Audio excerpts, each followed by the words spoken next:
This is Daily Blast Live. We're talking about what you're talking about. You all ready for this? Dun dun dun dun dun. This is a sham. No. Y'all, just stop. Welcome to DBL. It's Wednesday, September 15th, the first week of our 5th year on the air. A lot of information in that sentence. A lot of information. I'm Tori here with Al and Jeff. Let's get started. Well, Britney Spears shocked her fans by deleting her Instagram account. Did y'all see this yesterday? Whoa! This comes as Britney is still in the middle of a bitter conservatorship battle with her dad, Jamie. The next hearing for the case is 2 weeks away. Now, Britney reassured her fans on Twitter, writing, "She's fine. She's just taking a break to celebrate her engagement, and she will be back on soon." Britney has recently been posting some very racy photos and videos, so some are wondering if her deleting her page was actually planned ahead of her upcoming hearing. There was a thong on that, and she was feeling free to let go and show off her body a little bit more. What do you think, Jeff? I think when you're dealing in a conservatorship case about your mental health, these pictures aren't the best idea. It has nothing to do with women's rights, like you were kind of alluding to. I just think it's good for her to get rid of social media for a while. I think it's good for a lot of people out there, to be honest with you, to get rid of social media, but especially if you're in a conservator case dealing with your mental health. Right. I mean, and let's take it away from the world of like singing and entertainment. But like, if you were an athlete and you were out of the league for partying too much, and you started posting pictures, you would want to either give somebody else your Instagram account, show people you gardening, you working with the community, either use it for your advantage or don't use it at all, because like they say, anything you do can and will be used against you. Yeah. These pictures, I mean, if I'm in that court and I'm deciding as a juror, I don't know how they do I don't know if it's just a judge, but if I see that back-to-back thong picture, I'm going to be like, you know? Yeah, I like that your athlete was gardening to show that he was normal. I just thought, I looked over to you, and I thought about you, yeah. I will say this, I completely agree with you, both of you. The lawyer, I think, just said get rid of it completely. You don't need one blip to make you feel or look a little out there. Now, do I think Britney should be able to do this? Yes, I think she's finally feeling like the sex pot she is. Like Christina Aguilera would wear tight things, she would wear tight things. Because she's never displayed that in the past before. Well, she's never done it on her own terms. She really hasn't. But there's a time and a place for everything. Icon. That's She what is, she's because known for. but someone told Not her singing. what to wear, when to do it, when she couldn't, when she wants to do it on her own terms. And I think that's awesome, but I also agree with you. For a lawyer, for conservatorship, get rid of all of that before the hearing. I completely agree. Why you look at me like that? On her own terms. It is on her own terms. I'm a stripper, but I'd rather take my clothes off on my own terms. Think about it. She's never been sexy by herself. She's had someone tell her what to do. All right. Wow, we're in a good mood today. Speaking of Instagram, how bad is it for teen girls? Well, there's a pretty damning new report from the Wall Street Journal alleging that Facebook knows that Instagram is toxic for teen girls. The article goes on to describe internal research slides conducted by Facebook. They say things like 1 in 5 teens say that Instagram makes them feel worse about themselves. Teens who struggle with mental health say Instagram makes it worse, and the perfect image, feeling attractive, and having enough money are the most likely to have started on Instagram. So about 22 million teens log on to Instagram daily in the U.S. Publicly, Facebook, which by the way owns Instagram, has maintained that social media apps that connect people are good for mental health. Jeffrey, you have a long-standing rapport with social media. Talk to me about what you thought about this article. Well, Facebook's comments are ridiculous because it's proven otherwise. And the people who left those companies, of course, Zuckerberg or whoever his spokesperson is going to say that because they're making billions of dollars, right? So money talks. They're going to try to protect their brand. But it's been proven that suicide rate in especially teen girls has gone up significantly since social media. You can't deny those numbers, right? You cannot deny them.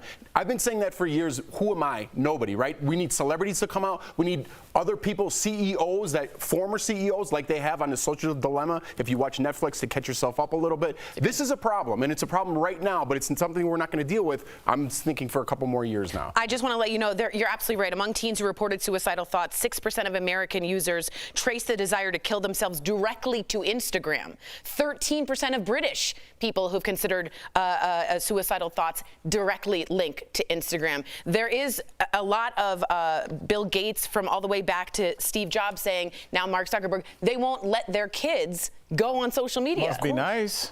Must be nice to have that option that their kids don't have to do anything, but they kind of release this Kraken on everybody else.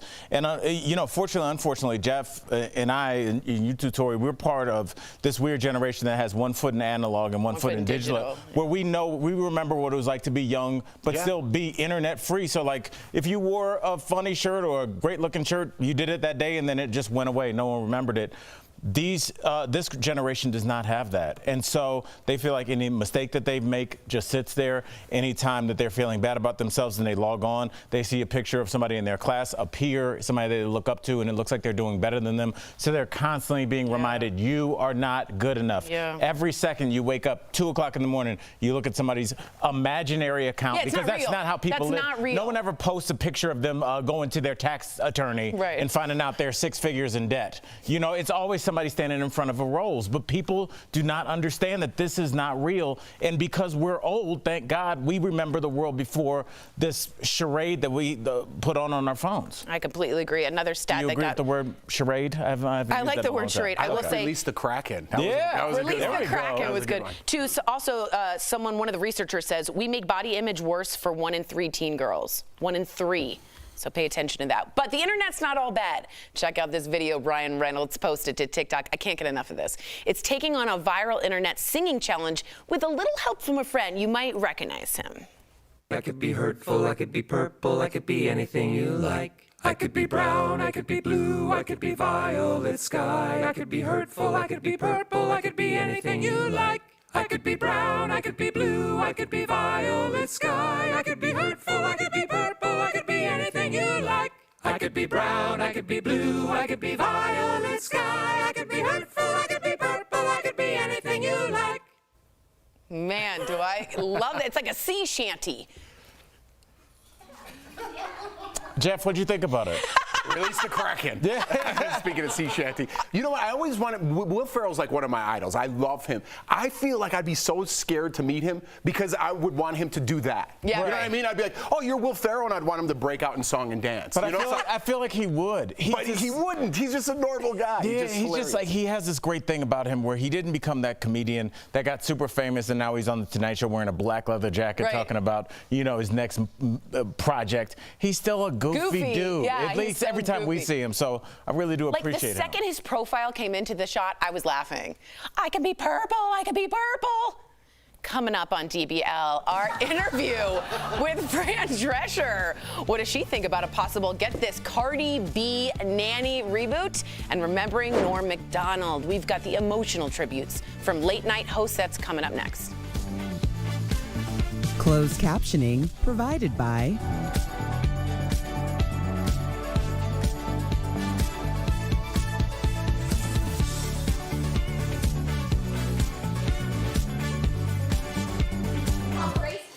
So Kelly keeps us updated on everything social media because I'm not really on that often.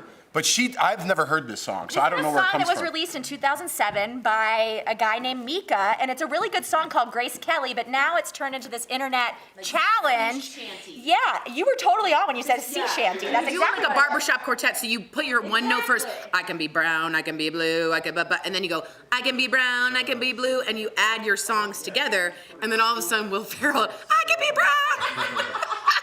Are you planning on doing that? Well, my question is, I want to do it for sure here, but I also want to know, is Ryan Reynolds looks to be in a period costume shirt? Well, so is he and Will Ferrell, who also looks to be in costume, are they in a movie together? Because that is two comedic geniuses that I would love to see. That's also laying the groundwork for this kind of comedic duo, just like a little quick thing. What was that? A little quick thing to kind of lay the groundwork for this comedic duo. It's a great publicity. Well, it reminded me of when he did Sherlock Holmes with John C. Reilly, which, speaking of comedic duo, is probably the best. But that movie was a little bit of a letdown. It didn't work. It didn't work. Yeah, but it was still funny. That's the thing with comedies or horrors. Like, you take a shot. You're either gonna hit sometimes, you're gonna miss sometimes, but you gotta go for it. I mean, Sherlock Holmes in another universe could have been a huge hit. It could have been a huge hit, but if you guys remember too on Will Ferrell, he would do things that like weren't necessarily like that funny, but the way he did it was funny. So he would be like, if you guys remember, he'd be like, get off the shed, Timmy. And like, he would just get madder, Timmy, get off the shed. And like, it's not inherently funny, but the way he was like, and they were like, we're good, he can stay on the shed. Like, it was just great. Yeah, it's a lot of it is delivery. I mean, I always said like with Bernie Mac's iconic set with Kings of Comedy. If you just wrote that down, like the Milk and Cookie set, like if you wrote it down, you'd be like, what is? It's not that humor? funny, right? But Bernie and Mac, I was crying. Yeah, you know, it's just like Norm Macdonald. It's like Norm Macdonald that we'll talk about. So just same true.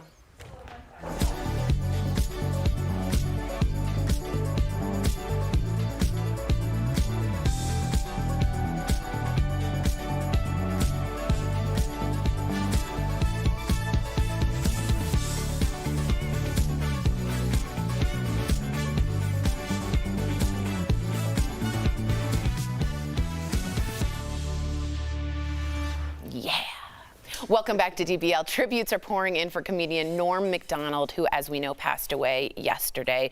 The Canadian-born comedian was just 61 years old, and he was privately battling cancer for 9 years. He was famously known for his very deadpan stand-up delivery, which was put on full display as the Weekend Update anchor on SNL, and of course, for his iconic portrayal of Burt Reynolds on the show. Take a look.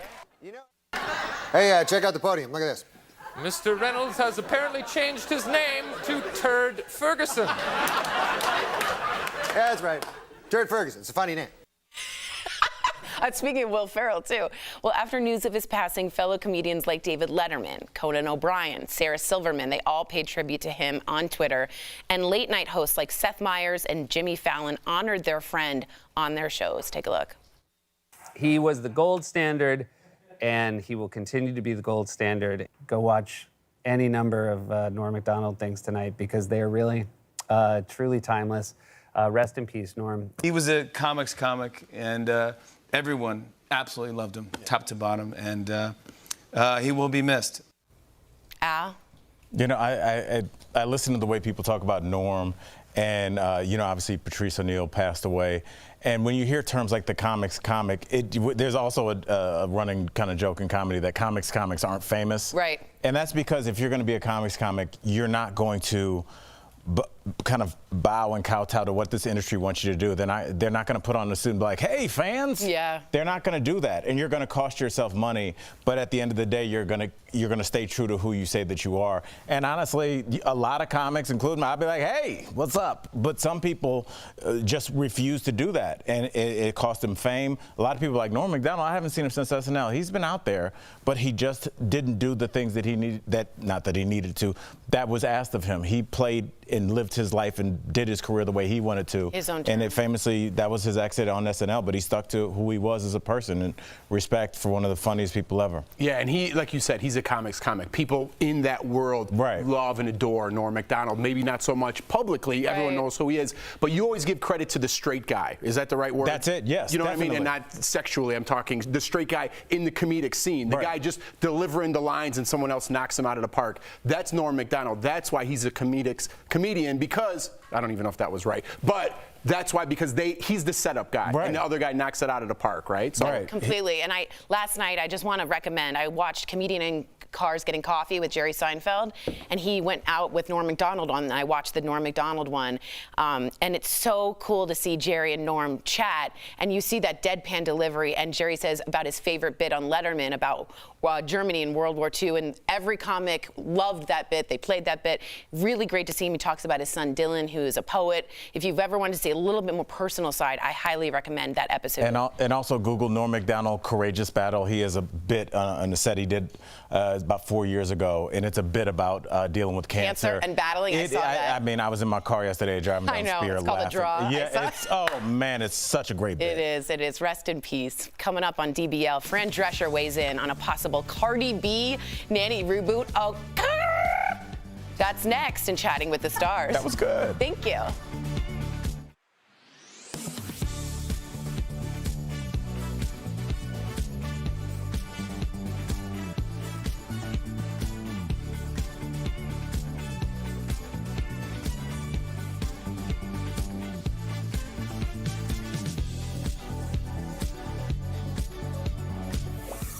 In 2020, we saw a record low number of flu cases across the country. You can chalk that up to a number of safety measures like masks, social distancing, and virtual school. Remember, the flu is less contagious than COVID, so all of that was enough to stop the virus in its tracks.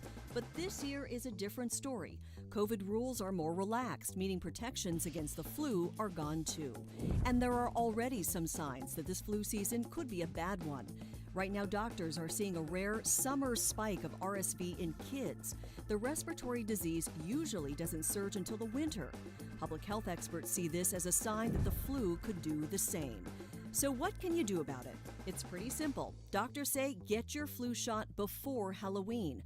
Just like the COVID vaccine, flu shots are not 100% effective, but they do a lot to prevent serious symptoms and keep you out of already crowded hospitals. And that's connecting the dots.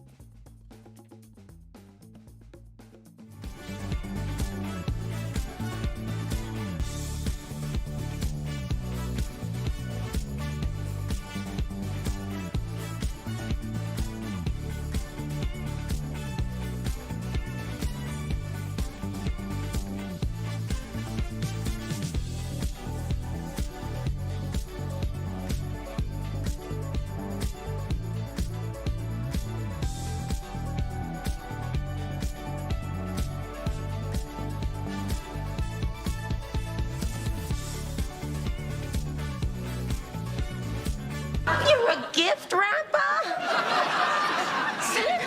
Why did you tell me that he wrapped for Puff Daddy? Well, he did last Christmas.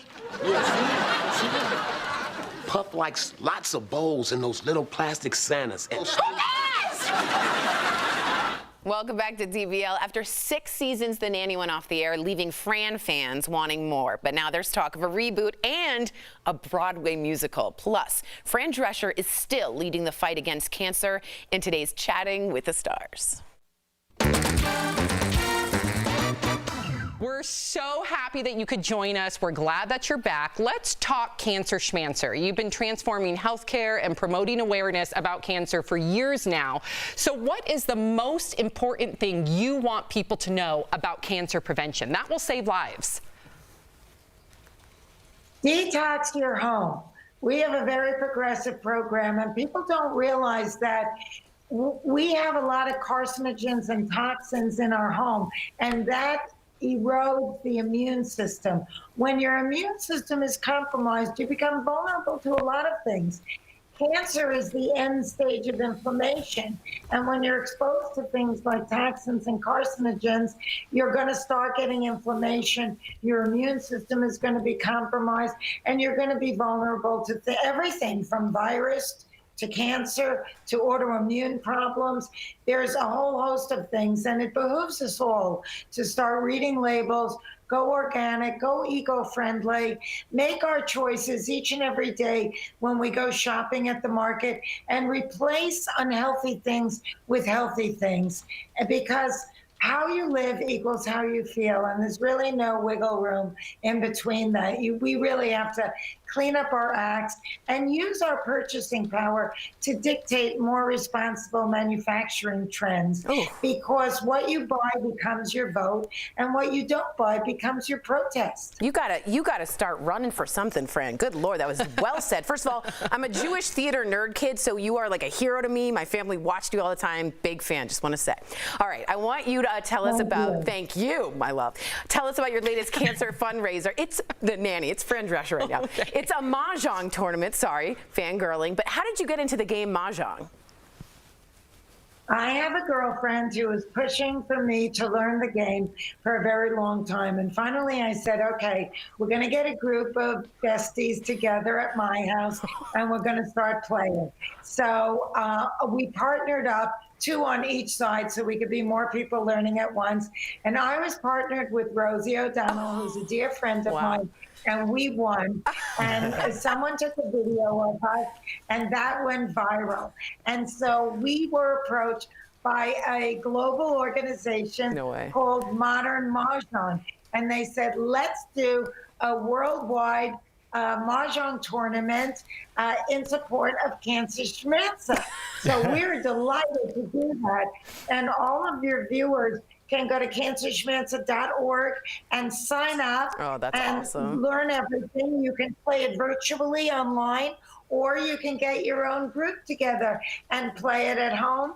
And we'll be raising money so that we can keep presenting the kinds of programs and educational videos that help empower people, transform them from being patients into medical consumers, and just learn how to pivot your life towards healthness and a bolstered and strong immune system. Mahjong, my word. Go ahead. I love she's figured out to mix entertainment with getting the word out. Yeah. And speaking of getting the word out, you were on Celebrity Family Feud playing for Cancer Smancer, and we have a clip. Woo! Tell me something you'd hate to have happen while you're making love in a car. Fran. Get rear-ended. Get rear-ended.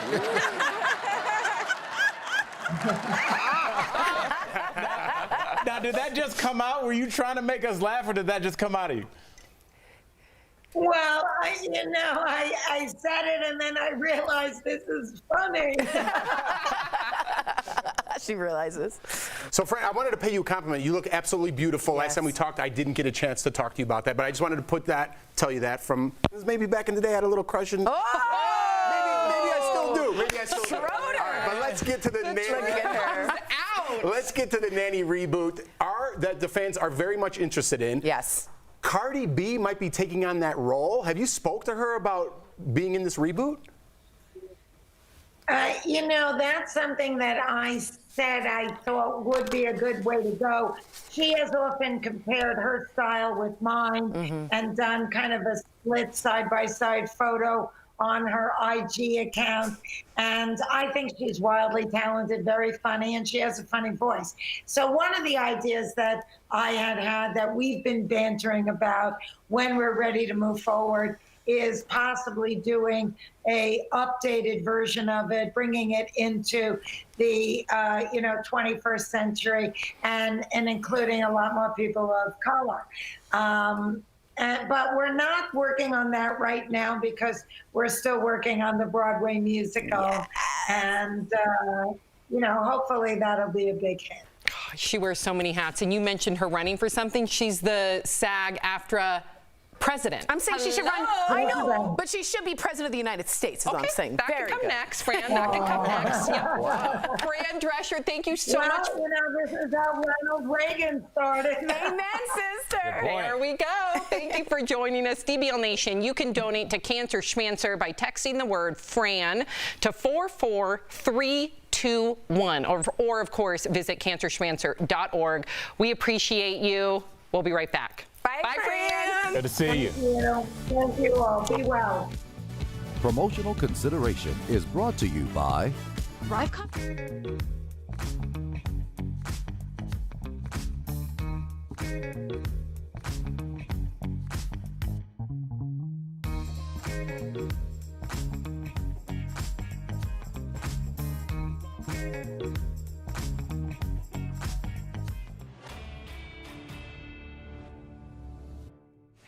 Some meteorologists called Hurricane Ida a once-in-200-year flood event, and NOAA said the heat wave in the Pacific Northwest earlier this summer was a one-in-1,000-year event.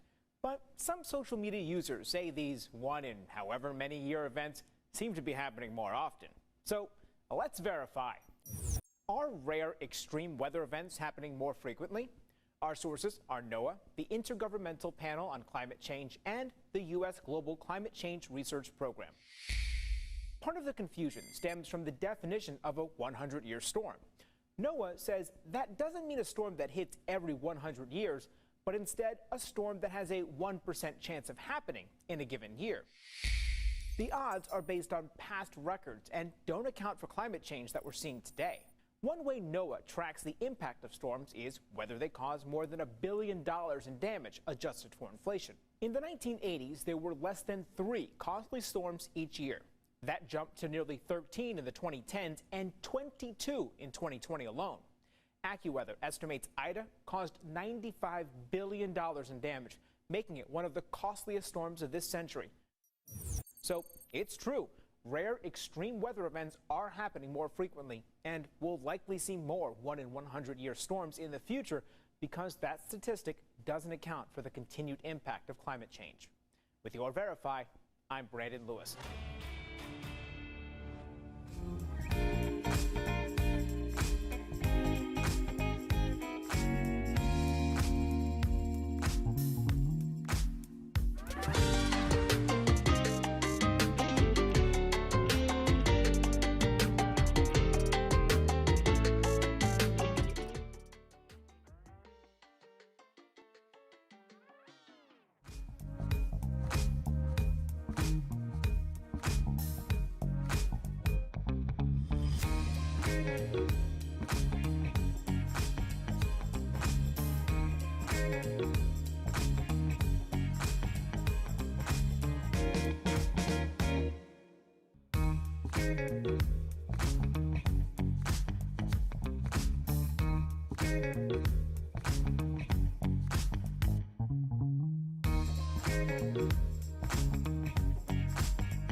Hey, DBL.